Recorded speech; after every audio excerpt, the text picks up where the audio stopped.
Welcome back sa ating woodwork series mga ka-INGCO.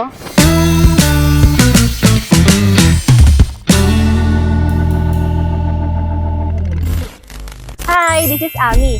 Ako nga pala ang bago yung mga kasama pagdating sa paggawa ng mga woodwork.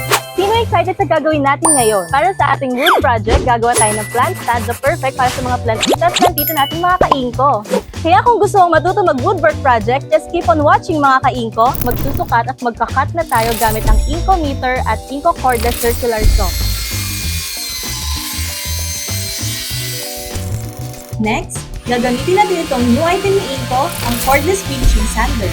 Perfect din ito for cleaning at smoothing wood, lalo na kung gusto mo ng clean finish. Next naman natin gagawin ay pagdidikitin sila gamit itong wood glue.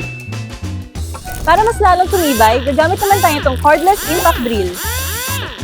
At sa ating finishing, gagamit tayo ng pintura at hahaluan natin ito ng thinner para mas gumanda ang kulay ng ating wood project. And that's all mga ka-INGCO. Meron na tayong plant stand at comment down below para sa ating susunod na woodwork project. See you in our next video. Bye!